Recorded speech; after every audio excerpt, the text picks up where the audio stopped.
जय हिंद दोस्तों, welcome back to smart IAS foundation. You are watching Assam Prahari with me, Raj Gaurav. During last two sessions of Assam Prahari, due to busy schedule, I was unable to present it, to record it and to present it before you. So आज से मैं आसाम प्रहरी के उस session को फिर से regular continue कर रहा हूँ. ठीक है. लास्ट 2 वीक में जो टॉपिक्स रह गए थे, तो मैंने आज के सेशन में क्या किया है, लास्ट 2 वीक के भी जो इंपॉर्टेंट टॉपिक्स थे मैंने उसे भी ढूंढकर यहाँ पर ऐड कर लिया है. और अभी से तो अब ये रेगुलर रहेगा, तो जो कुछ भी बचा हुआ टॉपिक रह जाएगा उसे मैं आगे कवर करते जाऊंगा. तो आपका कोई भी टॉपिक छूटेगा नहीं, है ना. उसके लिए बिल्कुल परेशान होने की बात नहीं है. जहां तक बात रही कंपाइलेशन की, तो फरवरी 2026 का जो आसाम प्रहरी का कंपाइलेशन आपको मिलेगा, उसमें फरवरी के फर्स्ट वीक से लेकर आज फरवरी के लास्ट वीक तक के सारे आसाम प्रहरी के जो सेशंस हुए हैं, उनमें से जो रिकॉर्ड हुए, इवन जो रिकॉर्ड नहीं भी हो पाए, उसका कंपाइलेशन आपको मिल जाएगा. आप उन कंपाइलेशंस को एक बार पढ़िएगा.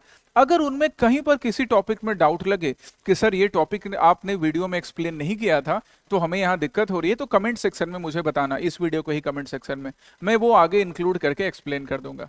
ओके, चलिए अब हम आज के आसाम प्रहरी के सेशन को कंटिन्यू करते हैं.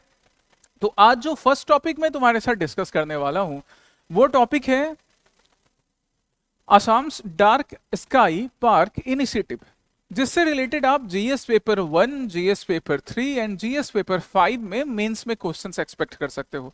और साथ ही साथ ये जो डार्क स्काई पार्क इनिशिएटिव है, ये प्रीलिम्स के लिए तो इंपॉर्टेंट है ही, अपकमिंग प्रीलिम्स के लिए, इवन यूपीएससी के लिए भी इंपॉर्टेंट है, एपीएससी के लिए तो है ही इंपॉर्टेंट. ठीक है, तो हम लोग इस टॉपिक को डिस्कस करेंगे कि ये डार्क स्काई पार्क इनिशिएटिव है क्या, क्या इसके सिग्निफिकेंस है. जीएस पेपर 1 की मैं बात कर रहा हूं, तो जीएस पेपर 1 में ये ना टूरिज्म को प्रमोट करने का काम करेगा, राइट. जीएस पेपर 3 की मैं बात कर रहा हूं, तो यहाँ पे ना नेचर कंजर्वेशन की बात हो रही है. और जीएस पेपर 5 क्योंकि आसाम रिलेटेड एक डेवलपमेंट है, तो वहां पर आप मेंस के क्वेश्चंस में देख सकते हो.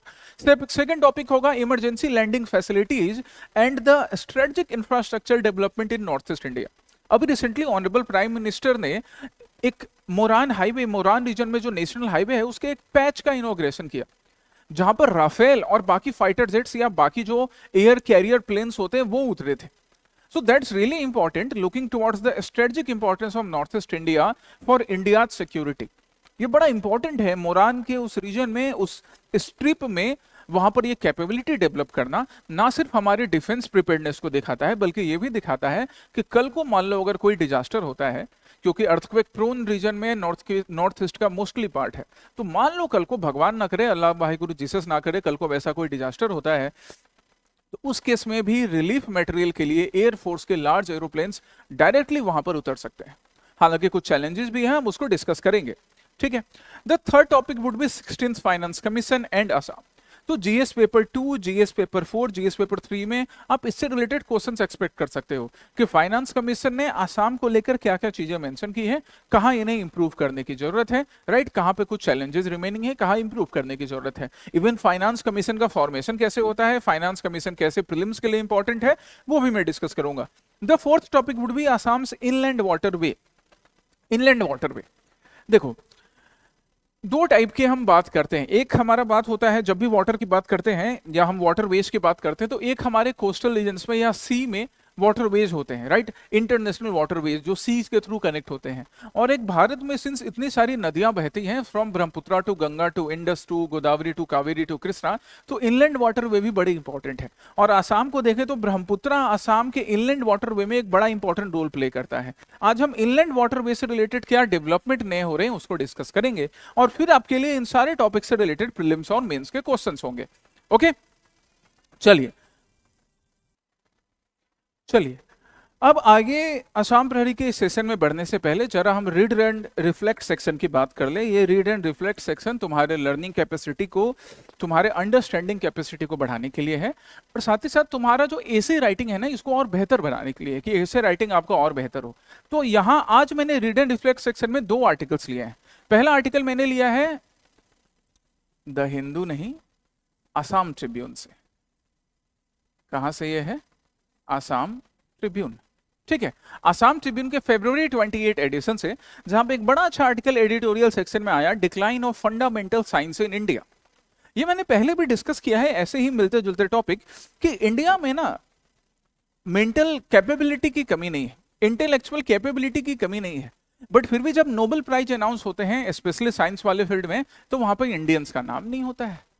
तो इंडियंस का नाम क्यों नहीं होता? हम जाके वर्ल्ड की जो बड़ी बड़ी मल्टीनेशनल कंपनीज होती हैं, even research agencies like NASA हो गई, चाहे जाक्सा हो गया, या यूरोपियन स्पेस एजेंसी हो गई, वहां जाकर भी इंडियंस काम कर रहे हैं, कई रिसर्च में इंडियंस आ गए हैं। बट फिर भी जब नोबेल प्राइज अनाउंस होते हैं फिजिक्स के, केमिस्ट्री के, तो उसमें इंडियंस का नाम नहीं होता है। क्यों फंडामेंटल साइंस में कमी आ रही है, इस आर्टिकल में भी उसको बड़े अच्छे से एक्सप्लेन किया गया है। तो गो थ्रू दिस आर्टिकल, ये आपके एसे राइटिंग में भी बड़ा हेल्पफुल होगा। एसे राइटिंग के साथ साथ एथिक्स के आंसर लिखने में भी आपको हेल्प करेगा ये, ठीक है।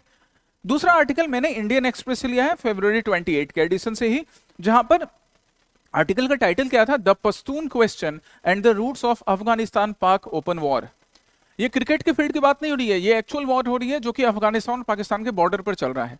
वॉर कह लें या वॉर जैसे सिचुएशन जो अफगानिस्तान पाकिस्तान के बीच बने हुए हैं, तो इसका क्या रूट कॉज है, कैसे इसको हैंडल किया जा सकता है, इस इंडियन एक्सप्रेस के आर्टिकल में इसको बहुत अच्छे से एक्सप्लेन किया गया है। तो ये दोनों आर्टिकल का मेंशन है। आप इन दोनों न्यूज़पेपर्स के चाहे आप ई पेपर वाले सेक्शन में जाए या जो हार्ड कॉपी मिलती है उन सेक्शंस में जाए और एक बार इसको पढ़ें।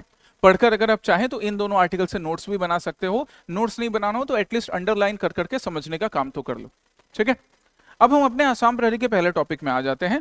पहला टॉपिक हमारा किससे रिलेटेड हो गया, डार्क स्काई पार्क से रिलेटेड।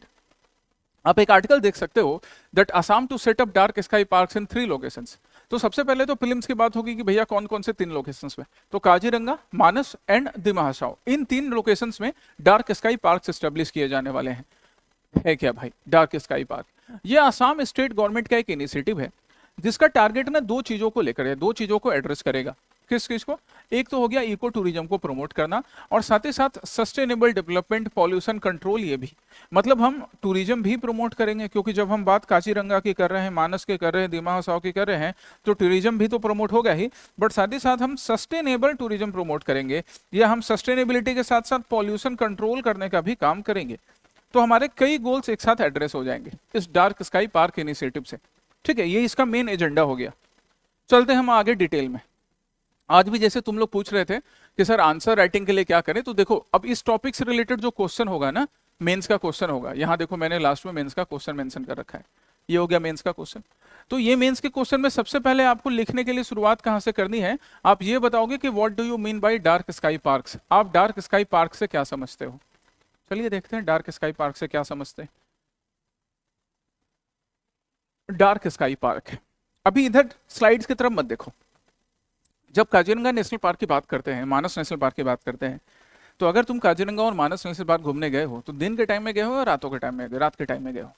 ऑब्वियसली डे टाइम में, मॉर्निंग टाइम में, डे टाइम में। यहाँ पर ना हम रात के टाइम में भी क्या टूरिज्म प्रमोट किया जा सकता है, कैसे किया जा सकता है, वो डिस्कस करेंगे। यही डार्क स्काई पार्क है और इसके कई सिग्निफिकेंस है। So dark sky park means internationally recognized as protected areas where artificial light is strictly managed to preserve the natural darkness and night lightscapes। ठीक है, नाइट जो लैंडस्केप्स होते हैं, नाइट स्केप्स जो होते हैं, उनको प्रिजर्व करना, वहां पर आर्टिफिशियल लाइट्स को अवॉइड करना, और इको टूरिज्म इस तरह से प्रमोट करना कि शाम के समय भी, रात के समय भी वहां टूरिज्म पॉसिबल हो, बट विदाउट आर्टिफिशियल लाइट के। हाँ, इसको लेकर कई चैलेंजेस होंगे। चैलेंजेस क्या होंगे कि रात के टाइम में अगर हम काजीरंगा नेशनल पार्क में गए और वहां पर टाइगर को देखने की कोशिश की, हो सकता है टाइगर अपने डिनर में हमको शामिल कर ले, तो ये चैलेंज है। तो हम कैसे उसे प्रमोट करेंगे, टूरिज्म कहाँ तक होगा, क्या टाइगर देखना अलाउ होगा, या फिर हम किसी प्रोटेक्टेड रीजन में बैठकर हम ग्रीनरी को ऑब्जर्व कर सकेंगे, स्काई को ऑब्जर्व कर सकेंगे, क्या होगा, उसके आगे बहुत सारे डिटेल्स हैं। पर ये डार्क स्काई पार्क का इनिशिएटिव ये है कि आप नाइट लाइफ, नाइट टाइम को या इवनिंग टाइम को भी हम इको टूरिज्म प्रमोट कर सके, आर्टिफिशियल लाइट अवॉइड कर सके, और डे टाइम में जो फुटफॉल ज्यादा होता है ना, वो फुटफॉल थोड़ा सा कंट्रोल, जिससे पॉल्यूशन भी थोड़ा कर्ब होगा। ओके, अब हम इसको बात करें कि ये इससे पहले कहाँ कहाँ सक्सेसफुली इंप्लीमेंट किया गया है। तो सक्सेसफुली ये कनाडा में या यूएसए में, जैसे कनाडा में हम बात करें तो mount Megantic and bridges in USA, it has been already implemented, and not just in foreign countries but in India as well। Pench tiger reserve कहाँ है? पेंच टाइगर रिजर्व महाराष्ट्र, जो कि इंडिया का पहला फर्स्ट डार्क स्काई पार्क है। And India का पहला dark sky reserve की बात करें तो वो Hanle dark sky reserve Ladakh में बनाया गया है। सॉरी, इट मीन्स की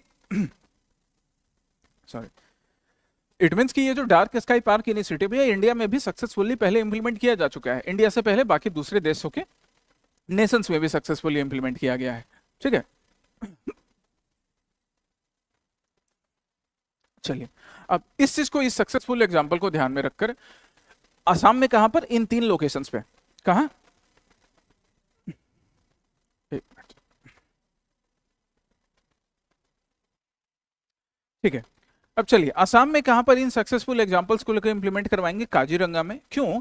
because Kaziranga recorded the highest pristine dark area at 94.62%। Obviously highest pristine dark area observe किया जाएगा क्योंकि यहाँ पे ट्री कैनोपी भी बहुत अच्छी है। मानस नेशनल पार्क में भी अच्छा खासा डार्क एरिया ऑब्जर्व किया गया 92.5% एंड दिमा हाउसा में 87.5%। मतलब ये जो 3 रीजन है यहाँ पे ना डार्क एरिया ऑब्जर्व किया गया है। अब यहाँ पे किस तरह से हम डार्क इको पार्क को प्रमोट करेंगे या डार्क स्काई पार्क को प्रमोट करेंगे, एक पिक्चर देखो यहाँ पे, इस पिक्चर को देखो पहले, ये जो सेकंड वाला पिक्चर है, आप यहाँ पे ये वाला लाइट देख सकते हो, स्क्रीन के पीछे जो लाइट है यहाँ पे ये दोनों तरफ लाइट जल रही है ना, अनकंट्रोल्ड लाइट है। अब ऐसे लाइट जलने की वजह से सपोज मान लो हमने किसी भी, ये शहर के बीच का पार्क हो या काजीरंगा के बीच इको पार्क हो, किसी भी रीजन में पार्क हो, बहुत सारा जब लाइट जलेंगे ना तो उससे लाइट पॉल्यूशन भी होता है। लाइट पॉल्यूशन के साथ साथ एक्चुअली में वो एयर पॉल्यूशन के लिए भी रिस्पॉन्सिबल है। क्यों? क्योंकि हमारे यहाँ इलेक्ट्रिसिटी से बल्ब जलाने के लिए इलेक्ट्रिसिटी हम थर्मल पावर से जनरेट करते हैं। सो बहुत सारे उसके डिसएडवांटेजेस हैं। अब वहां पे किया जाएगा, यहाँ पे ना कंट्रोल्ड लाइट यूज किया जाएगा, सिर्फ एक लाइट यूज किया जा रहा है, एक यूज किया जा रहा है जो कंट्रोल्ड रीजन में बस अपना लाइट देने का काम करता है, कंट्रोल्ड रीजन में। इससे यहाँ पर नाइट लाइफ या इको टूरिज्म भी प्रमोट हो रहा है और साथ ही साथ जो प्रिस्टिनिटी है उसको भी हार्म नहीं किया जाएगा। So that is really the plan behind dark sky park. Dark sky park के पीछे यही एक्चुअली प्लान है जो कि पेंच में और हेलने पार्क में, हेलने रिजर्व में ऑलरेडी किया जा चुका है सक्सेसफुली। अब जब पेंच की बात करेंगे तो यहाँ पे आप देख सकते हो, ये रहा हमारा टाइगर कुमार, सलमान खान नहीं है, एक्चुअल टाइगर है, और ये हमारे टाइगर कुमार है और यहाँ पे 2 लोग हैं। जैसे ये सपोज फॉरेस्ट गार्ड हो या बाकी टूरिस्ट होंगे तो ये सफिशिएंट सेफ डिस्टेंस से टॉर्च की हेल्प से भी टाइगर को देखने का काम कर सकते हैं, दूर से ऑब्जर्व करने का काम कर सकते हैं, एकदम पास तक नहीं जाएंगे, रात को हो सकता है ज्यादा एग्रेसिव हो जाए, दूर से देखने का काम करेंगे। तो नाइट टाइम में ना इको टूरिज्म प्रमोट हो सकेगा और दिन पर जो टूरिस्ट का फुटफॉल ज्यादा हो जाता है, दिन में बहुत ज्यादा टूरिस्ट आते हैं, इससे कई बार एनिमल्स की जो क्या कह लें उनको प्राइवेसी है वो भी खत्म हो जाती है। तो ना एनिमल्स की प्राइवेसी खत्म होगी, ना हमारा टूरिज्म अफेक्ट होगा, हम वो काम रात को भी करेंगे, शाम को भी कर सकेंगे। ठीक है, कंट्रोल्ड एनवायरनमेंट में। हेलने की बात करें, हेलने स्काई रिजर्व की, तो यहाँ पे एनिमल्स नहीं दिखते हैं, यहाँ पे ना स्काई को ऑब्जर्व किया जाता है, स्काई में होने वाले डिफरेंट फेनोमेनन को। जो मैंने तुम्हें शुरू में बताया ना कि डार्क स्काई पार्क मतलब जरूरी नहीं कि हम हमेशा टाइगर देखें, टाइगर तो कई बार जाने पर दिन में भी नहीं मिलता है, तो जरूरी नहीं कि टाइगर देखें, हम वहां पर जाकर ग्रीनरी का आनंद उठा सकते हैं, हम स्काई को ऑब्जर्व कर सकते हैं। बाकी अगर कोई एनिमल की साइटिंग पॉसिबल हुई तो एनिमल साइटिंग भी कर सकते हैं। That would be the goal, यही मेन टारगेट रहेगा डार्क स्काई पार्क का। क्लियर है? Dark sky park. अब हम इसके ऑब्जेक्टिव एंड सिग्निफिकेंस को डिसाइड करते हैं मेंस के अपने आंसर लिखने के लिए।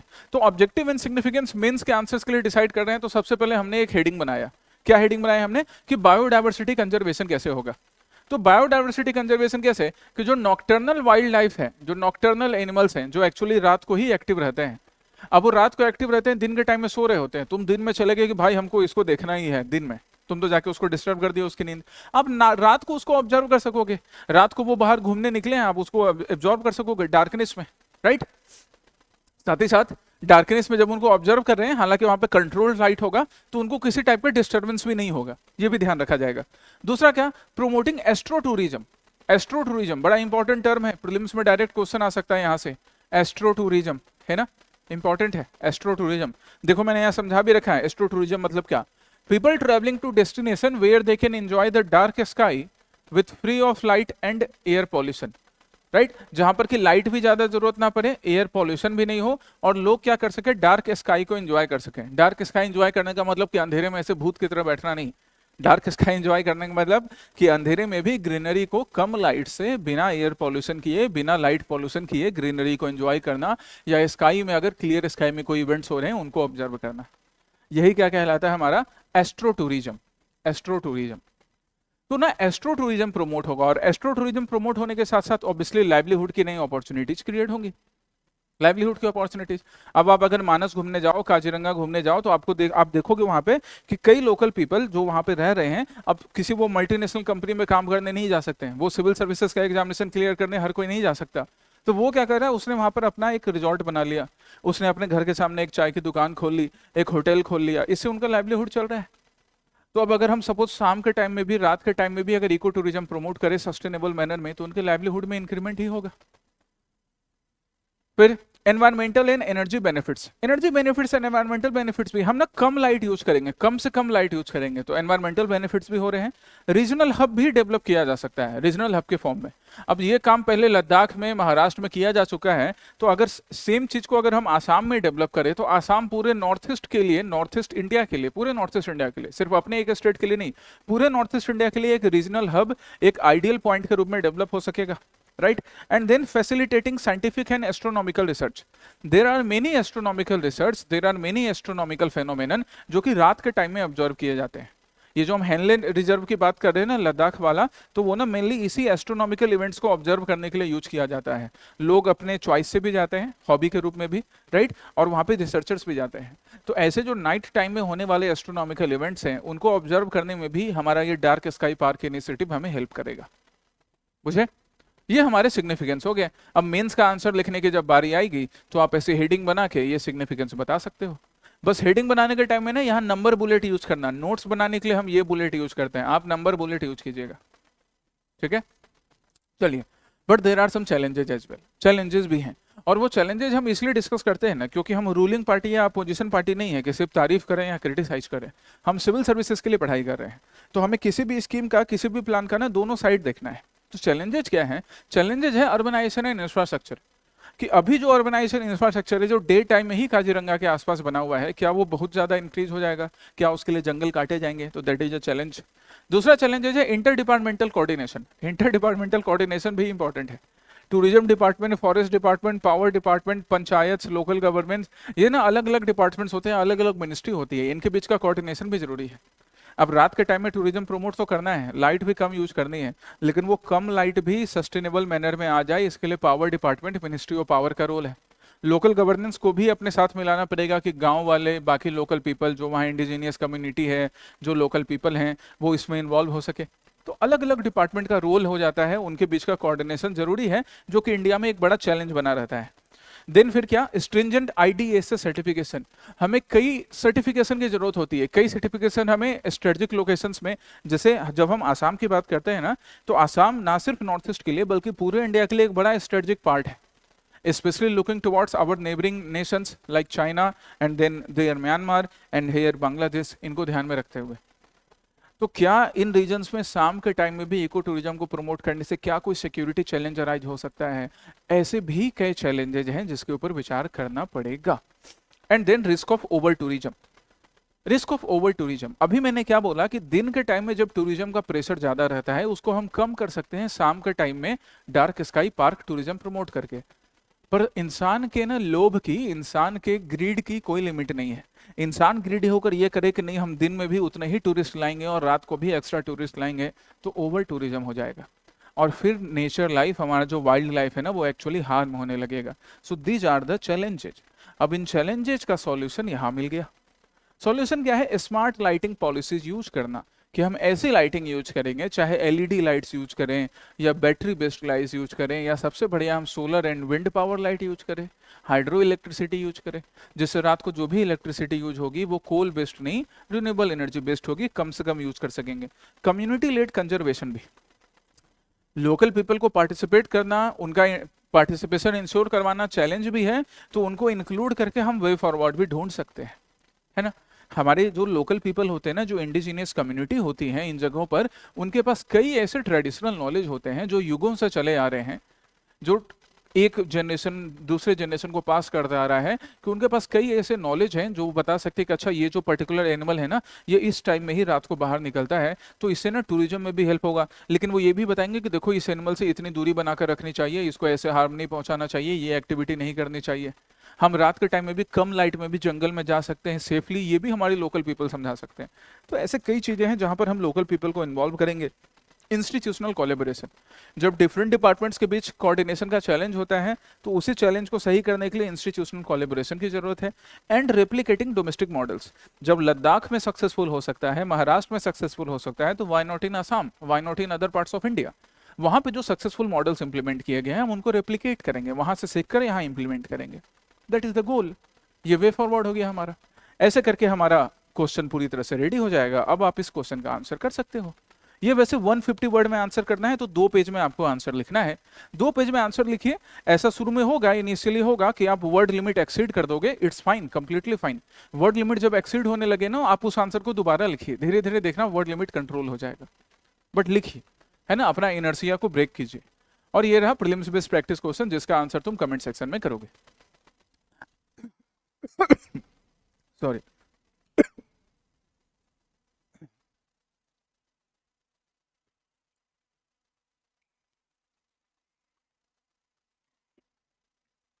चलिए अब हम दूसरे टॉपिक पर चलते हैं।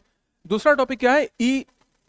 ELF means emergency landing facilities and the strategic infrastructure in north east India. North east India में इमरजेंसी लैंडिंग फैसिलिटीज, उनका डेवलपमेंट, उनकी नेसेसिटी और ऑनगोइंग चैलेंजेस जो हैं उनकी बात करेंगे। ये क्यों न्यूज में रहा? Because on 14 February 2026 the honourable prime minister has inaugurated the 4.2 kilometre emerging landing facilities on Assam's Moran bypass. यहां पर इमरजेंसी लैंडिंग फैसिलिटी को ऑनरेबल प्राइम मिनिस्टर साहब ने इनॉग्रेट किया है। आप वहां पिक्चर देख सकते हो, that Rafale aircraft lands at Moran ELF। ELF बोले तो इमरजेंसी लैंडिंग फैसिलिटी। ये बड़ी अच्छी अचीवमेंट की बात है आसाम की सरकार के लिए भी, आसाम की सरकार के साथ साथ भारत की सरकार के लिए भी, कि ना सिर्फ आप हाईवेज को, चाहे वो नेशनल हाईवे हो या स्टेट हाईवे हो या कोई बाईपास वाला इंफ्रास्ट्रक्चर हो, वो ना सिर्फ कनेक्टिविटी बढ़ा रहा है बल्कि कनेक्टिविटी के साथ साथ ऐसे स्ट्रेटेजिक नीड को भी फुलफिल कर रहा है ना। That's really a commendable work of state and the central government. अब हम इसकी बात करेंगे कि इसके सिग्निफिकेंस क्या क्या है। अच्छा, एक और चीज, by achieving this it marks north east India first ELF। ये ना नॉर्थ ईस्ट इंडिया का पहला इमरजेंसी लैंडिंग फैसिलिटी है। मतलब आसाम सही मायनों में, हर मायने में पूरे नॉर्थ ईस्ट इंडिया को लीड करने का काम कर रहा है। That's really good. चलो अब हम आ जाते हैं इसके ऊपर। ये यहाँ पर मैप भी अटैच है, आप यहाँ पे मोरान बाईपास का एक रफ लोकेशन देख सकते हो, राइट। और यहाँ हमारा नॉट सो प्यारा पड़ोसी चाइना को भी देख सकते हो। तो चाइना के पास में अगर हम यहाँ पर इमरजेंसी लैंडिंग फैसिलिटी बना रहे हैं, तो देखो अभी तुम्हें मैं सिग्निफिकेंस बता देता हूँ इस मैप से ही। एक्चुअली ना सपोज चाइना के पास भी इनके हमारे सिविलियन जो एयरक्राफ्ट एयरपोर्ट्स होते हैं उनके मैप तो इनके पास होते ही हैं। तो वॉर वाले सिचुएशंस में या जब इनके साथ हमारे रिलेशंस कभी खराब अगर हुए, तो सबसे पहले ना उन्हीं एयर स्ट्रिप्स को, एयरपोर्ट्स को टारगेट किया जाता है। In those cases this emergency landing facilities जो इस बाईपास पर कहीं पर होगा, वो ना हेल्प कर सकता है एक ऑल्टरनेटिव के रूप में। It would help as an alternative कि अच्छा यहाँ पर इमरजेंसी लैंडिंग फैसिलिटी यहाँ पर है, यहाँ इस इमरजेंसी लैंडिंग फैसिलिटी में हमारे फाइटर प्लेन्स या बाकी जो भी स्ट्रेटेजिक नीड को फुलफिल करने वाले प्लेन्स हो वो वहाँ पे लैंड कर सकते हैं, वहाँ से टेक ऑफ कर सकते हैं। ठीक है, और भी बहुत सारे हैं, उसके सिग्निफिकेंस देखेंगे। लोकेशन की बात करें तो Moran bypass, right, you know the location. Significance क्या है? First ELF in the north eastern region, situated less than 300 kilometre from the line of actual control.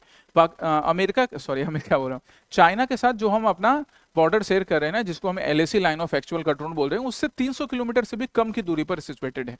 Technical aspects की बात करें तो 4.2 किलोमीटर का ये एक स्ट्रेच बनाया गया है रीइंफोर्स्ड कंक्रीट को यूज करके, जिससे fighter planes, even large aircraft like C-130J ये भी यहाँ पर लैंड कर सके। अब हमें स्ट्रेटेजिक इंपॉर्टेंस पे आते हैं। तो ये डिस्ट्रीब्यूटेड एयर इंफ्रास्ट्रक्चर को डेवलप करना है, ये तो तुम्हें समझ में आ ही गया कि सपोज आसाम में यहाँ पर एयरपोर्ट है, यहाँ एयरपोर्ट है, यहाँ एयरपोर्ट है, यहाँ एयरपोर्ट है, यहाँ एयरपोर्ट है, बट ये एयरपोर्ट्स ना पहले से लोकेटेड है। अब अगर डिस्ट्रीब्यूटेड एयरपोर्ट्स यहाँ पर हाईवे पे बनाए जा रहे हैं ना, तो ये ना इन एयरपोर्ट्स पे डिपेंडेंसी को कम करेगा। हम इसको रेगुलर पर्पस के लिए यूज नहीं करेंगे, हम इसको किसी स्ट्रेटेजिक टाइम पीरियड में यूज करेंगे। तो ये डिस्ट्रीब्यूटेड एयर इंफ्रास्ट्रक्चर डेवलप करने में हेल्प कर रहा है। ऑपरेशनल रिडंडेंसी भी जो होगी, उस ऑपरेशनल रिडंडेंसी को कम करेगा।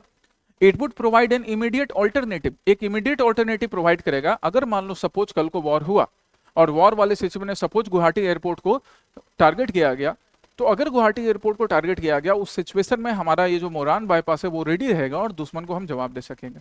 या मान लो वॉर भी नहीं, सपोज अर्थक्वेक जैसे सिचुएशंस हुए और कोई पर्टिकुलर स्टेट का कोई और दूसरा एयरपोर्ट अफेक्ट हो गया वहीं मोरान के आसपास या आसाम में कहीं पर भी, तो उस हाईवे वाले पार्ट पर वहां पर लैंड करके हमारे जो भी जैसे C-130J की बात कर रहे हैं या बाकी सिविलियन प्लेन्स है, वो वहां लैंड कर सकेंगे और रिलीफ मटेरियल भी पहुंचाने का काम करेंगे।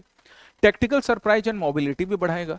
वर्ल्ड के कई डेवलप्ड नेशन जैसे यूएसए है, राइट, यूरोपियन नेशंस, रसिया, इनके पास पहले से, स्पेशली इसराइल, अभी जो इसराइल का वॉर चल रहा था, चाहे वो ईरान के साथ चल रहा हो या बाकी दूसरे देशों के साथ चल रहा हो, तो वहां पर ना ऐसे इमरजेंसी लैंडिंग फैसिलिटी बड़ी हेल्पफुल साबित हुई थी।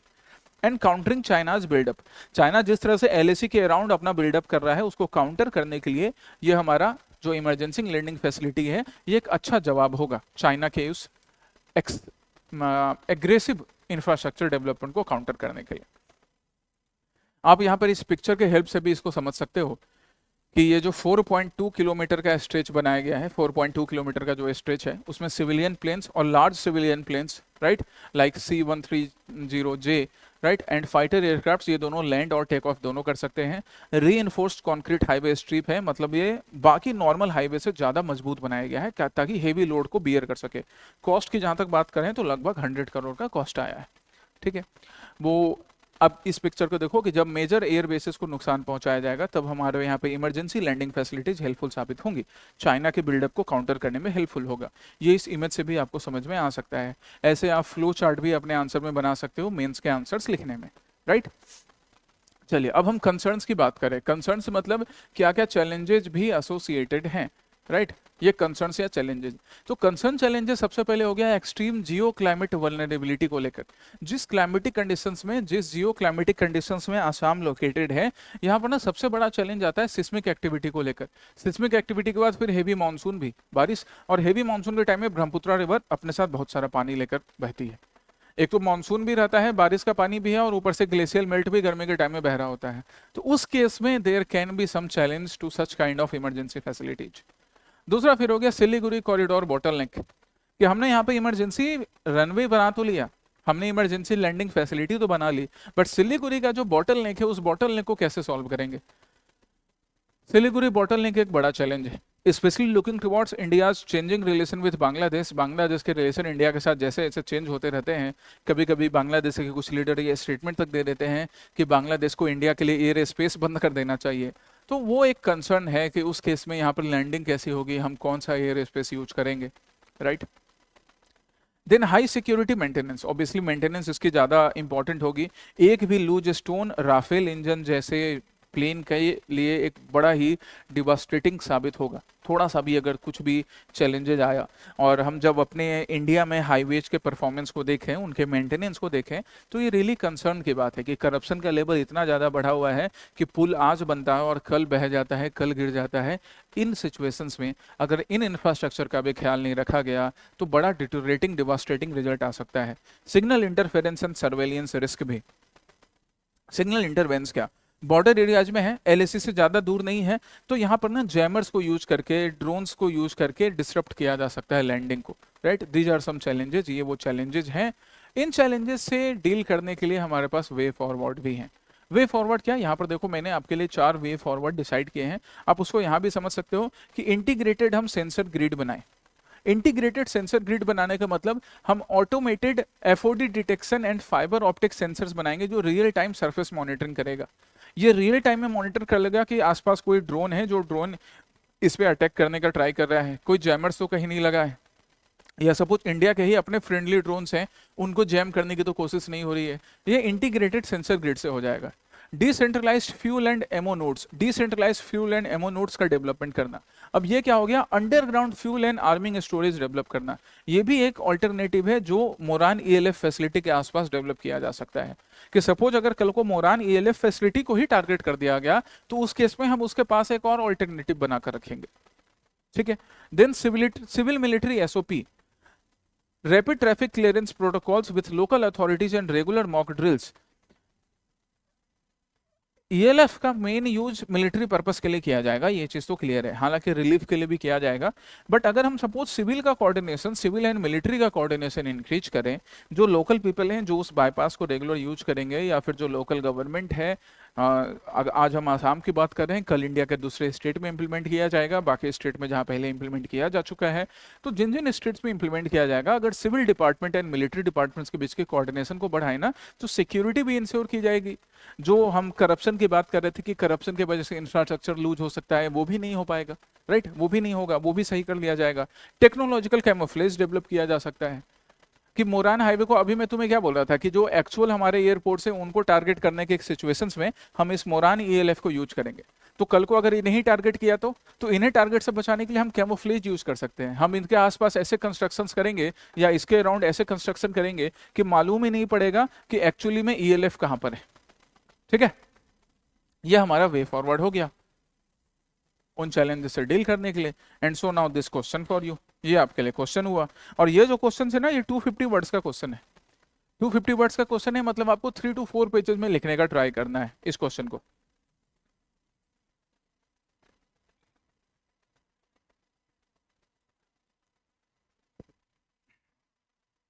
चलिए, और ये रहा आपका दूसरा प्रीलिम्स प्रैक्टिस क्वेश्चन, जिसका आंसर कमेंट सेक्शन में करोगे तो।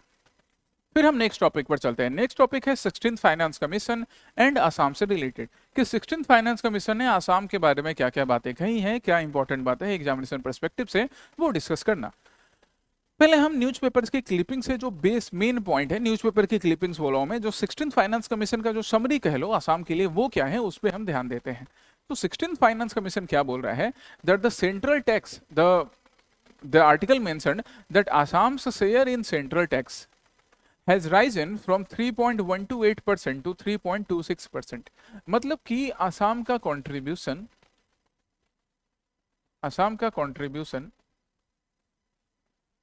इन सेंट्रल टैक्स वो पहले से क्या हुआ है, इंक्रीज हुआ है। ये ना प्रीलिम्स के लिए बड़े इंपॉर्टेंट होते हैं ऐसे फिगर। कितना इंक्रीज हुआ है, तो पहले 3.12% था, 3.26% है, मतलब लगभग 10 बेसिक पॉइंट्स, 10 पॉइंट का इंक्रीज हुआ है, 10-15 पॉइंट का।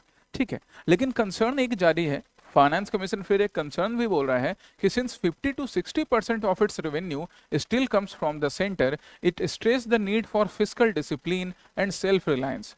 कि आसाम एक तरफ सेंट्रल टैक्स में कंट्रीब्यूशन तो ज्यादा कर रहा है, लेकिन फिर दूसरी तरफ ये देखा जा रहा है कि आसाम की जो भी फिस्कल नीड्स है वो 50 से 60% तो सेंटर के फंडिंग से आती है।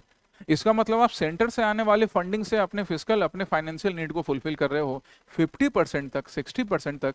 तो दिस रियली सोच कि फाइनेंशियल डिसिप्लिन और बेहतर करने की जरूरत है। हालांकि इसका एक काउंटर आर्गुमेंट ये भी होता है कि सिंस नए नए इंफ्रास्ट्रक्चर स्टेट में डेवलप हो रहे हैं, तो उन इंफ्रास्ट्रक्चर पे जो ज्यादा खर्च है उसके लिए स्टेट गवर्नमेंट को सेंट्रल गवर्नमेंट से ज्यादा बोरोइंग की जरूरत पड़ती है। ठीक है, तो फाइनेंस कमीशन ने इन दोनों पॉइंट को क्लियरली मेंशन कर दिया है। चलिए, ये याद रखिएगा अपने प्रीलिम्स के लिए भी और मेंस आंसर्स में एडिशन के लिए भी। अब सबसे पहले हम फाइनेंस कमीशन को समझेंगे कि फाइनेंस कमीशन क्या है, what is the relevance of finance commission, what is actually finance commission. तो इसको एस्टेब्लिश किया जाता है किसके अकॉर्डिंग, आर्टिकल 280 के अकॉर्डिंग। आर्टिकल 280 के अकॉर्डिंग फाइनेंस कमीशन का अपॉइंटमेंट होता है at regular interval of 5 years. हालांकि ये वेरिएबल है, ये चेंज हो सकता है as per the president. 16th finance commission को जो प्रेसिडेंट ने कॉन्स्टिट्यूट किया, उसके चेयरमैन कौन थे, डॉक्टर अरविंद पनगड़िया साहब। इसके टाइम पीरियड की बात करें तो 2026 से लेकर 2030-21 तक 16th फाइनेंस कमीशन का टेन्योर होगा। फंक्शंस क्या होते हैं, ये पॉलिटी और इकोनॉमिक्स के क्लासेस में आप बिल्कुल पढ़ते होंगे, एक बार मैं फिर से बता देता हूं। वर्टिकल डिस्ट्रीब्यूशन बताना, वर्टिकल डिस्ट्रीब्यूशन मतलब सेंटर से स्टेट्स के बीच में जो टैक्स का डिस्ट्रीब्यूशन होगा वो बताना। साथ ही साथ हॉरिजेंटल डिवोल्यूशन भी। हॉरिजेंटल डिवोल्यूशन क्या है कि स्टेट शेयर अलग अलग स्टेट्स के बीच में कैसे डिस्ट्रीब्यूट होंगे। मतलब वर्टिकल डिस्ट्रीब्यूशन वो हो गया कि पेरेंट्स ने अपने बच्चों के बीच में पैसा डिवाइड किया कि अच्छा तुमको 10 रुपए, तुमको 5 रुपए ऐसे मिला, और फिर उन बच्चों के रूप में किस तरह से टोटल जो भी सेंटर का कॉन्ट्रीब्यूशन है वो किस तरह से उन बच्चों के बीच में डिवाइड होने वाला है, सारे भाई बहनों के बीच में। ये हो गया हमारा हॉरिजेंटल डिस्ट्रीब्यूशन, है ना। डिफरेंट स्टेट्स के बीच में क्या क्राइटेरिया होगा, किस क्राइटेरिया के अकॉर्डिंग किस स्टेट को कितना मिलेगा, ये हो गया हॉरिजेंटल डिस्ट्रीब्यूशन। फिर ग्रांट्स इन एड भी, ग्रांट्स इन एड के बारे में भी हमारा फाइनेंस कमीशन बताता है क्या, that additional financial support from the centre to states. Vertical distribution में पहले पेरेंट ने अपने बच्चों को पैसा दे दिया, फिर हॉरिजॉन्टल डिस्ट्रीब्यूशन में ये डिसाइड किया कि किस बच्चों को कितना पैसा मिलेगा अलग अलग क्राइटेरिया के अकॉर्डिंग। फिर थोड़े टाइम के बाद पेरेंट्स ने क्या देखा कि अरे बच्चों को कुछ और पैसे की जरूरत है, वही जो एक्स्ट्रा पैसा है उसको हम क्या बोलेंगे, ग्रांट्स इन एड। तो ये हो गया हमारे फाइनेंस कमीशन का फंक्शन। अब हम 16th फाइनेंस कमीशन की बात करें तो 16th फाइनेंस कमीशन क्या बोल रहा है, शेयर इंक्रीज कर रहा है। आसाम से individual tax share increase from 3.128% to 3.26%। ऐसा 16th फाइनेंस कमीशन की स्टडी में आया है, राइट। ओवरऑल वर्टिकल डिवोल्यूशन 41% ही है, मतलब जो वर्टिकल डिवोल्यूशन आसाम के पास आ रहा था वो 41% ही आ रहा है। एक्चुअली में जो इंडिविजुअल टैक्स शेयर है वो इंक्रीज हो चुका है, वो हमने पहले फर्स्ट स्लाइड में भी देखा था। परफॉर्मेंस रिवार्ड की बात करते हैं। अब सिंस ये परफॉर्मेंस आसाम ने बढ़ाया है तो परफॉर्मेंस रिवार्ड क्या है, The 16th Finance Commission introducing a new 10% weight for contribution to GDP to incentivize state economic performance, कि अगर कोई स्टेट बढ़िया कंट्रीब्यूट कर रहा है तो उनको 10% का इंसेंटिव भी मिलेगा। ये उसी तरह से हुआ कि पेरेंट्स ने बोला कि अगर कोई बच्चा पढ़ाई में अच्छा कर रहा है, अपने काम में अच्छा कर रहा है, तो उसको ज्यादा पॉकेट मनी दी जाएगी। तो ये 10% ज्यादा पॉकेट मनी वर्टिकल डिवोल्यूशन में देने का काम सेंट्रल गवर्नमेंट करेगा। नेक्स्ट क्या, parameter exclusion. 16th finance commission में फिर क्या, the new formula completely exclude the tax and fiscal effort parameter used previously by the 15th finance commission. 15th finance commission एक मेजर को यूज करता था, एक पैरामीटर को यूज करता था जो टैक्स एंड फिस्कल एफर्ट के लिए दिए जाते थे। तो इस टैक्स एंड फिस्कल एफर्ट वाले पैरामीटर को 16th फाइनेंस कमीशन ने एक्सक्लूड कर दिया है। 16th फाइनेंस कमीशन ने इस पैरामीटर को एक्सक्लूड किया है ना। थिंक अबाउट दिस, इसके बारे में सोचिए कि इस पैरामीटर को एक्सक्लूड करने से क्या इंपैक्ट पड़ेंगे। क्या इसके प्रॉस हैं, क्या इसके कॉन्स हैं, या सिर्फ प्रॉस ही प्रॉस है, या सिर्फ कौन से कॉन्स हैं। वैसे प्रॉस होगा तभी तो एक्सक्लूड किया है 16th फाइनेंस कमीशन ने। तो ये जरा सोचो और सोच के बताओ। देन इनकम एंड पॉपुलेशन भी, it gives maximum weight to income distance followed by 2011 population 7.5% and demographic performance 10%। मतलब सबसे ज्यादा जो हमारा 16th फाइनेंस कमीशन है वो इनकम डिस्टेंस को सबसे बड़ा कंट्रीब्यूशन, सबसे बड़ा शेयर दे रहा है 42.5% को, as compare to the last census. Geography and ecology की भी बात हो रही है। ये मैंने डीसीए लाइव सेक्शन में भी डिस्कस किया था कि जिस तरह से स्टेट में फॉरेस्ट का परसेंटेज बढ़ रहा है, फॉरेस्ट कवर को इंक्रीज किया जा रहा है, जो एग्जिस्टिंग फॉरेस्ट कवर थे उनके इंक्रीमेंट को लेकर भी 16th फाइनेंस कमीशन बोल रहा है कि अच्छा आपके लिए ज्यादा शेयर होगा। तो वो सारी बातें ना 16th फाइनेंस कमीशन में कवर की गई है। यहाँ तो ब्रीफली मैंने आसाम प्रहरी में बताया, पर जब भी इकोनॉमिक्स पढ़ो, जब भी पॉलिटी पर हो तो फाइनेंस कमीशन का फॉर्मेशन पढ़ना है, जब भी इकोनॉमिक्स पर हो तो फाइनेंस कमीशन का करंट में क्या चल रहा है, क्या रिकमेंडेशंस हैं, क्या क्या चेंजेस किए गए हैं, वो आपको ध्यान में रखना है। तब जाके ये जो न्यूज में फाइनेंस कमीशन आया ना, इसका एक्चुअल कवरेज आप कर पाओगे। ठीक है, ओके। तो ये स्ट्रक्चर यहाँ पे जो पिक्चर है ना, जो यहाँ मैंने समझाया था, वो पिक्चर के फॉर्म में यहाँ आपके पास प्रेजेंट है।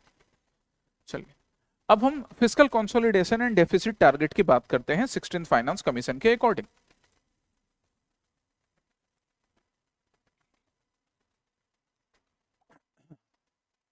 16th फाइनेंस कमीशन क्या बोल रहा है कि देखिए बात बहुत अच्छी है कि स्टेट्स, जैसे states like Assam, they are contributing more. पहले 3.12 कर रहे थे, अब 3.26 कर रहे हैं, ज्यादा कंट्रीब्यूट कर रहे हैं टैक्स में, वो अच्छी बात है। बट फिर भी फिस्कल डिसिप्लिन मेंटेन करना है, फिस्कल डेफिसिट को कम करना है, फिस्कल डिसिप्लिन और मेंटेन करके सेंटर से जो बोरोइंग है वो कम करना है। उसके लिए कुछ मेजर्स हैं, जैसे स्टेट के लिए टारगेट्स बताए गए हैं। Strict limit the fiscal deficit of state to 3% of their GSDP, gross state domestic product. जो टारगेट रखा गया था कि 3% तक ही लिमिट रखना है अपने फिस्कल डेफिसिट को जीएसडीपी के कंपैरिजन में, इसको स्ट्रिक्टली फॉलो किया जाए। ये 16th फाइनेंस कमीशन अपने रिकमेंडेशन में फिर से बता रहा है। राइट, ये चेंजिंग नहीं है, ये पहले से भी टारगेट्स थे, अभी फिर से इसको रिपीट किया गया। सेंटर का टारगेट क्या, it recommends the central government reduces its fiscal deficit to 3.5% GDP by 2030-31। 16th finance commission state के साथ साथ सेंट्रल गवर्नमेंट को भी बोल रहा है कि आप 3.5% का टारगेट जो था उसको अचीव कर लो 2030-2031 तक। स्टेट्स के लिए बोल रहा है 3% वाला टारगेट अचीव करना, सेंटर को बोला जा रहा है कि 3.5% वाला टारगेट अचीव कर लेना। फिर क्या, off budget borrowing. 16th finance commission इसको लेकर भी स्ट्रिक्ट है, that it demands a strict end to off budget borrowings, mandating their inclusion in the uniform definition of fiscal deficit. कि बजट के अलावा भी जो बजटरी प्रोविजंस होते हैं उसके अलावा भी स्टेट्स बोरो करते हैं मनी सेंट्रल गवर्नमेंट से, इसको ना स्ट्रिक्टली खत्म किया जाए। क्योंकि जब तक बोरोइंग वाले प्रोविजन को स्ट्रिक्टली खत्म नहीं किया जाएगा, स्टेट्स का डिपेंडेंस सेंट्रल गवर्नमेंट पर बना रहेगा और इसके वजह से कोई भी स्टेट ना फिस्कल डिसिप्लिन नहीं सीखेगी। एक्चुअली में क्या होता है, पैसा तो बोरो करके सेंट्रल गवर्नमेंट से मंगा लिया जाता है, कुछ काम इंफ्रास्ट्रक्चर पे होता है और बाकी फिर करप्शन के पेट में चले जाता है। तो that's why 16th finance commission इन चीजों को लेकर बड़ा स्ट्रिक्ट है। साथ ही साथ डेप्ट reduction and macro economic stability वाले पॉइंट्स भी मेंशन किए गए हैं। अब हम आसाम के लिए बात करें तो आसाम के लिए क्या पोटेंशियल एंड स्ट्रेटजी होनी चाहिए, आसाम की पोटेंशियल क्या है और क्या स्ट्रेटजी होनी चाहिए। That it needs to work upon demand side growth. Demand side growth पे आसाम कैसे काम करेगा, तो आसाम का जो रैपिड ग्रोथ है ना, वो एक्चुअली में डायरेक्ट बेनिफिट ट्रांसफर से डिराइव हो रहा है।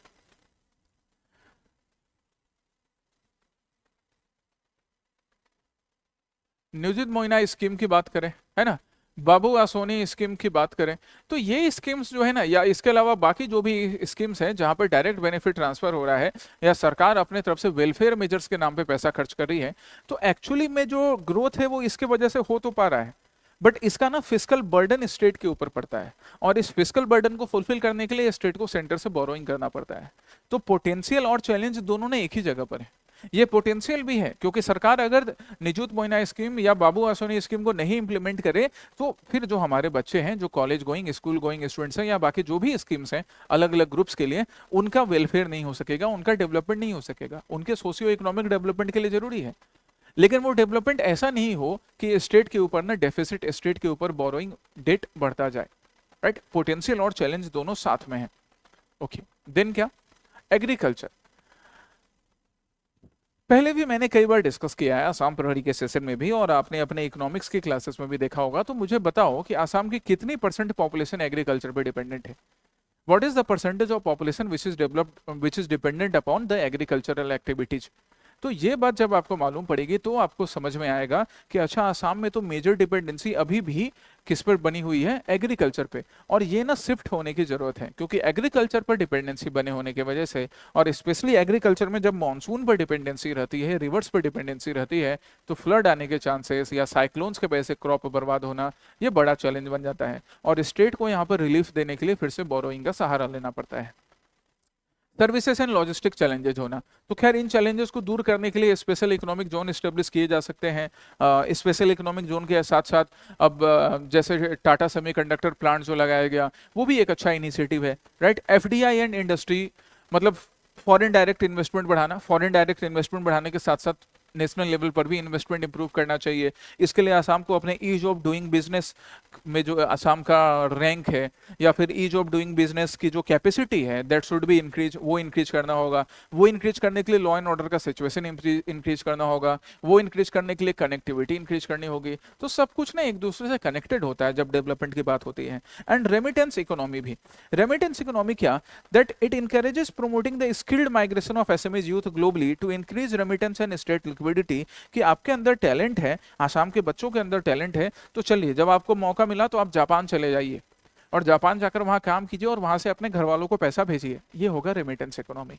सबको जापान नहीं चले जाना है, कुछ जापान जाएंगे, कुछ इंडिया में रहेंगे, कुछ इंडिया से बाहर जाएंगे, ऐसे करके काम चलेगा। ठीक है, इससे रेमिटेंसेस भी इंक्रीज होंगे।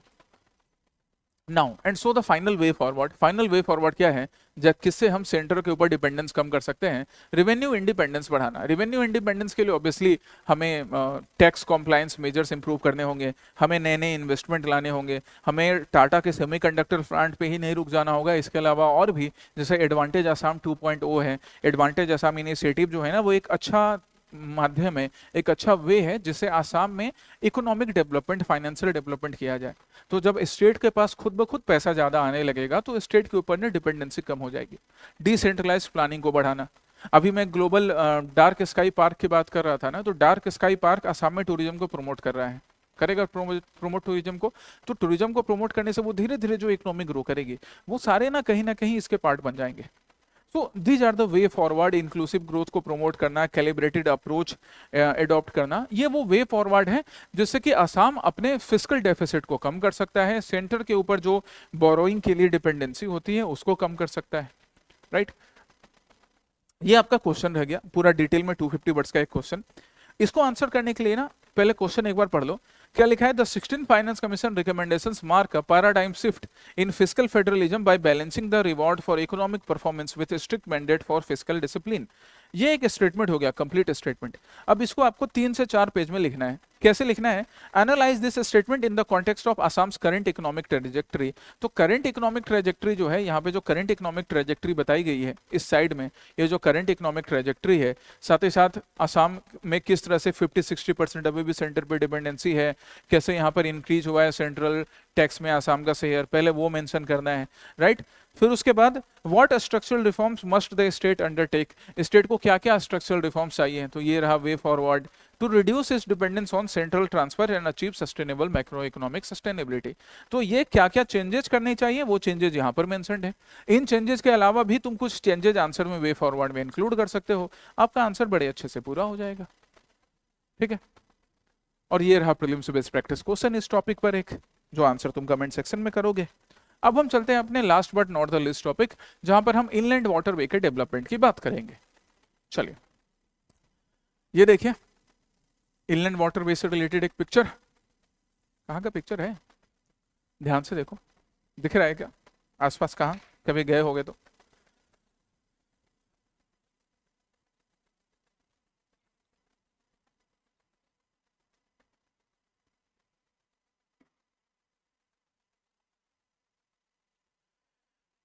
इनलैंड वाटरवे न्यूज में क्यों रहे, क्योंकि जो 68 year old inland water transport department है, यहाँ पर ना वर्ल्ड बैंक के एक प्रोजेक्ट के अकॉर्डिंग 700 करोड़ का इन्वेस्टमेंट होने वाला है।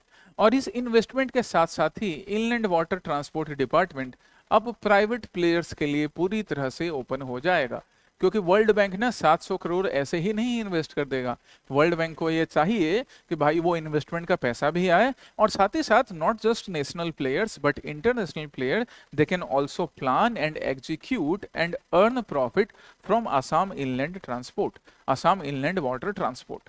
वर्ल्ड बैंक 700 करोड़ इन्वेस्ट करेगा, 700 करोड़ का हेल्प करेगा, तो चाहेगा कि वो प्राइवेट प्लेयर्स बाकी जो हैं, जो वर्ल्ड बैंक से कहीं ना कहीं कनेक्टेड होते हैं, उनको प्रॉफिट हो। अब इसके वजह से एक तरफ तो हमें डेवलपमेंट दिखाई दे रहा है कि जो इनलैंड वाटरवे डेवलपमेंट है, इनलैंड वाटरवे है, वो डेवलप होगा, नई इकोनॉमिक अपॉर्चुनिटी अराइज होंगी। लेकिन कुछ लोगों के लिए कंसर्न भी है कि क्या प्राइवेटाइजेशन के वजह से हमारी जॉब चली जाएगी, या जो इनलैंड वाटरवे की अपनी 60 प्लस ईयर की जो हिस्ट्री है, जहां पर वो स्टेट के सपोर्ट से चल रही है, क्या वो खत्म हो जाएगा। ये कुछ कंसर्न है, डिस्कस करेंगे हम। पहले हम इस रिफॉर्म की बात कर लें।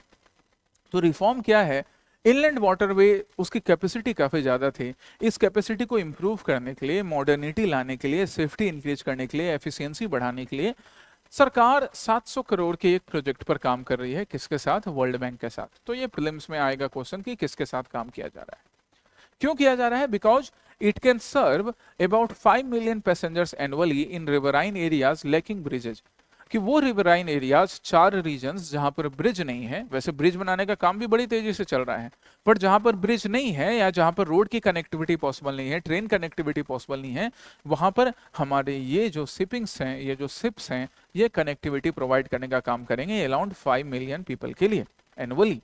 ये सिग्निफिकेंस हो गया। But there are some policy challenges as well, policy challenges भी हैं, वो हम चैलेंजेस को भी डिस्कस करेंगे। पहले हम स्ट्रक्चरल एंड एडमिनिस्ट्रेटिव चेंजेस देख लें क्या है। पहला स्ट्रक्चरल चेंज क्या हो रहा है, bifurcation of role. The directorate split into an operational company and a regulatory authority, कि जो इनलैंड वाटरवे डायरेक्टरेट है, उसको ना अब operational company and regulatory authority के रूप में स्प्लिट किया जाएगा। असेट ट्रांसफर्स किए जाएंगे। All the assets would be moved to Assam inland waterway company limited. ये कंपनी लिमिटेड को जो असेट्स ट्रांसफर किए जा रहे हैं ना, दैट्स वाई जो हमारे यूनियंस हैं, जो वर्कर्स के यूनियंस हैं, या जो भी इनलैंड वाटरवे डिपार्टमेंट में काम करने वाले लोग हैं, उनके दिमाग में एक कंसर्न है कि जब एक कंपनी को, जिसमें प्राइवेट इन्वेस्टमेंट होगा, जब उनको असेट्स ट्रांसफर किया जाएगा, तो क्या वो हमारे साथ ही कंटिन्यू करेंगे, या उनको नया मैन फोर्स चाहिए होगा, या नए मैन फोर्स के साथ साथ वो आर्टिफिशियल इंटेलिजेंस और वगैरह वगैरह रोबोटिक्स इनको भी यूज करेंगे। तो एक कंसर्न जाहिर हो जाता है। जब पहली बार बैंक में कंप्यूटर इंट्रोड्यूस किए जा रहे थे ना, तब भी बैंक वर्कर्स को ये कंसर्न था कि क्या मैन फोर्स पे डिपेंडेंसी कम हो जाएगी। तो ये एक चैलेंज अभी भी है, अभी भी ये चैलेंज रिमेनिंग है। इंफ्रास्ट्रक्चर अपग्रेड किया जाएगा तो that's a good thing, and private participation increase होगा। ऑब्वियसली वर्ल्ड बैंक का इन्वेस्टमेंट है, तो बिना प्राइवेट पार्टिसिपेशन के वर्ल्ड बैंक 700 करोड़ नहीं देने वाली है। चलिए देखते हैं कि क्यों ऐसा किया जा रहा है, क्या इसके ऊपर फाइनेंशियल इसके बताए जा रहे हैं सिग्निफिकेंस। स्टार्क फिस्कल इम्बैलेंस देखा गया। क्या? The government currently spends roughly 200 crores annually on the IWT directorate, while revenue generation is unsustainably low as around 10 crore। कि अभी सरकार ना inland water way transport director पे लगभग 200 करोड़ खर्च करती है, और रिटर्न में कितना आता है? रिटर्न आता है अराउंड 10 करोड़ के। तो मतलब ह्यूज लॉस हो रहा है। 200 करोड़ इन्वेस्टमेंट, 10 करोड़ का रिटर्न। तो इस चीज को खत्म करने के लिए, या इस चीज को सही करने के लिए, अब इसमें थोड़ा प्राइवेटाइजेशन किया जाएगा, ताकि अगर 200 करोड़ इन्वेस्ट हो रहा है, या टोटल 700 करोड़ का प्रोजेक्ट है, तो 700 करोड़ से 1000 करोड़ कमाई तो हो। समझ रहे हो? दूसरा क्या? Phasing out subsidies. The employee, they fear government support may lost only 5 years, after which the company must be fully self-sustaining।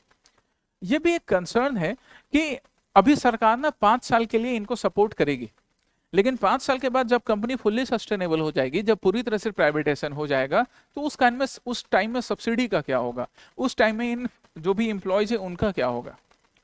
Push for monetisation to bridge the financial gap, there are plans to lease out various ghats in phases. जब किसी airport को किसी private entity को दिया जाता है कि फलाना एयरपोर्ट अब ये प्राइवेट एंटिटी चलाएगी, मैं नाम किसी का नहीं ले रहा हूं, तब भी लोगों के मन में ये कंसर्न होता है कि सरकार धीरे धीरे सारे एयरपोर्ट या कुछ रेलवे स्टेशन ये प्राइवेट एंटिटीज को दे रही है। अब जब इनलैंड वाटरवे ट्रांसपोर्ट डिपार्टमेंट का प्राइवेटाइजेशन होगा, तो जहां जहां पर शिप्स लगेंगी, जहां जहां पर नाव लगेगी, उन घाट का भी प्राइवेटाइजेशन होगा, उनका भी लीजिंग दिया जाएगा प्राइवेट कंपनी को। तो कंसर्न यहां पर भी जाहिर हो रहा है, हालांकि जरूरी भी है। दूसरा क्या, अर्ली साइंस ऑफ कॉमर्शलाइजेशन। अभी जबकि ये प्रोजेक्ट पूरी तरह से एग्जीक्यूट ही नहीं हुआ है, तब भी फेयर में हाइक ऑब्जर्व किए जा रहे हैं, पार्किंग फी कलेक्ट किया जा रहा है। तो लोगों के मन में ना इन सब चीजों को लेकर कंसर्न हमेशा बना रहता है। ये रहा लोगों के मन का कंसर्न, और ये रहा सरकार का कंसर्न। सरकार का कंसर्न है कि भाई हम 200 करोड़ इन्वेस्ट करते हैं, निकलता 10 करोड़ है, 20 करोड़ है, तो हम कैसे पैसा खर्चा करें। लोगों के बीच का कंसर्न है कि ठीक है 200 करोड़ से 10 करोड़ निकल रहा है, इसका मतलब आपकी एफिशिएंसी, सरकारी कर्मचारियों की एफिशिएंसी सही नहीं है, तो इसको सही करने के लिए आप कुछ मेजर्स लाइए।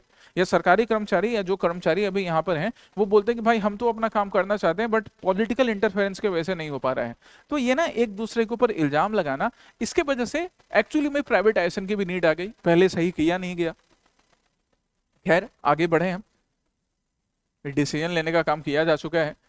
मेन इससे कंसर्न्स चैलेंजेस क्या राइज होंगे, जॉब इनसिक्योरिटी, जो वही बार बार रिपीट हो रहा है, ये जॉब इनसिक्योरिटी वाला चीज ही मेनली रिपीट होता है कि लगभग 2600 डायरेक्टरेट एम्प्लॉय जो हैं, उनको ये डर है कि प्राइवेटाइजेशन की वजह से उनकी नौकरी ना चले जाए।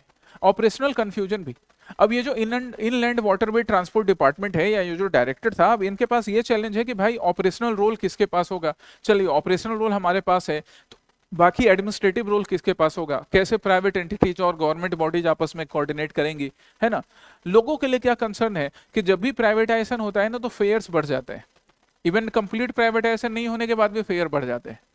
जो रेलवे स्टेशन जिसको पूरी तरह से भारत की सरकार रेलवे डिपार्टमेंट चला रही है, वहां पे पानी का बोतल सस्ते में मिल जाता है, और एक एयरपोर्ट पे जिसको प्राइवेट इंस्टीट्यूशंस रन कर रहे हैं, प्राइवेट बॉडीज रन कर रही हैं, वहां पर 100 रुपए में वही 10 रुपए का पानी का बोतल मिलता है, फेयर भी इंक्रीज हो जाता है। ऐसे कई कंसर्न्स लोगों के मन में इसको लेकर भी है, राइट। लैक ऑफ ट्रांसपेरेंसी, अब सरकार के ऊपर जो अभी जो इनकम्बेंट गवर्नमेंट है, इसके ऊपर ये इल्जाम तो हमेशा लगते रहता है ना कि भाई आप ट्रांसपेरेंट नहीं है प्राइवेटाइजेशन को लेकर, तो वो कंसर्न यहाँ भी जाहिर है। एंड फियर ऑफ मोनोपोलाइजेशन, कि जिस तरह से एयर ट्रैफिक में एयर ट्रैफिक बोल रहे हैं, जिस तरह से एयर कम्युनिकेशन में मोनोपोलाइजेशन किया गया पर्टिकुलर कुछ एंटिटीज का, बिग कंपनीज का, क्या वैसा ही इनलैंड वाटरवे ट्रांसपोर्ट के साथ हो जाएगा। तो these are some of the concerns, some of the challenges which are being raised. हालांकि इसके वे फॉरवर्ड भी बनाए जा सकते हैं कि हम बैलेंस्ड गोल डेवलप करें, जहां पर प्राइवेटाइजेशन, कंप्लीट प्राइवेटाइजेशन ना हो, हम प्राइवेट बॉडीज को भी इन्वेस्ट करने का मौका दें, और साथ ही साथ गवर्नमेंट भी अपने पास स्टेक्स रखे, कम्युनिकेशन ट्रांसपेरेंट बने, वर्कर्स के राइट्स को प्रोटेक्ट किए जाएं, प्राइस रेगुलेशन सरकार यहां पर इंटरफेयर करके मॉनिटर करे। ये चीज ना हर जगह करने की जरूरत है। इवन एयर ट्रेवल भी जो होता है, वहां पर जो भी प्राइवेट प्लेयर्स हैं, जिनके एयर कैरियर्स हैं, मतलब जिनके एरोप्लेन्स हैं, मनमाने दाम पर फ्लाइट उड़ाते हैं, सरकार का कोई इंटरफेरेंस ही नहीं है। सरकार को इंटरफेरेंस करना चाहिए पॉजिटिवली, नेगेटिवली नहीं, पॉजिटिवली। अब वही चीज यहां पर भी लोगों का कंसर्न था कि भाई फेयर राइज काफी ज्यादा हो जाएगा, फेयर हाइक होगा। तो ये सारी चीजें हैं जो लोगों के बीच कंसर्न्स हैं, और इन कंसर्न्स का वे फॉरवर्ड भी सरकार को ढूंढना है या हमें ढूंढना है, ठीक है। And now this the last mains based practice questions on this topic. ये 150 वर्ड्स का आपका एक और प्रैक्टिस क्वेश्चन हो गया, जिसका आंसर आप 2 पेज में लिखने का ट्राई करोगे, और लिखकर हमसे इवेलुएट करवाओ आकर। And finally one more prelims based practice question, जो कि ड्रग कंट्रोल मेजर से रिलेटेड है। ड्रग कंट्रोल मेजर से रिलेटेड ये एक सेपरेट न्यूज है जो कि मुझे न्यूज़पेपर में मिला, and that's why we have framed the questions for you. हमने इस सेपरेट न्यूज पर भी एक क्वेश्चन आपके लिए बना दिया है, राइट। तो अभी आपके 4 नहीं, टोटल 4 को हो गए प्रीलिम्स बेस्ड प्रैक्टिस क्वेश्चंस। ये चारों प्रीलिम्स बेस्ड प्रैक्टिस क्वेश्चंस, एक और 5वां prelims based practice question Simalu festival पे। तो ये आपका total 5 prelims based practice questions हैं। सिमालू फेस्टिवल के बारे में पढ़िए, जानिए, और इस क्वेश्चन का आंसर कीजिए। प्रीलिम्स बेस्ड प्रैक्टिस क्वेश्चन का आंसर कमेंट सेक्शन में करो। मेंस बेस्ड प्रैक्टिस क्वेश्चन को एक एक करके लिखो। एक बार ये सेशन कंप्लीट हो गया ना, उसके बाद पहले मेंस क्वेश्चन पे जाओ, कमेंट सेक्शन में जाके पीडीएफ को डाउनलोड करो और पढ़ो उसको। जहां पर कुछ दिक्कत हो तो वीडियो को फिर से पीछे करके, पॉज करके, फास्ट फॉरवर्ड करके देखो, और फिर एक क्वेश्चन का आंसर लिखो, अपने टीचर से इवेलुएट करवाओ। इंग्लिश में लिखना है, एसएमएस में लिखना है, दोनों लैंग्वेज में लिखकर आप इवेलुएट करवा सकते हैं। इससे धीरे धीरे ना प्रीलिम्स मेंस दोनों की तैयारी होती चलेगी। ठीक है, एपीएससी सीसी का नोटिफिकेशन जल्द आने वाला है, हो सकता है होली की खुशखबरी के साथ साथ एपीएससी नोटिफिकेशन की भी खुशखबरी मिल जाए। Okay, by the way Holi आने वाली है, अगला असम प्रहरी का सेशन होली के बाद होगा। So happy Holi to all of you. Holi की हार्दिक शुभकामनाएं, फिर मिलेंगे। जय हिंद।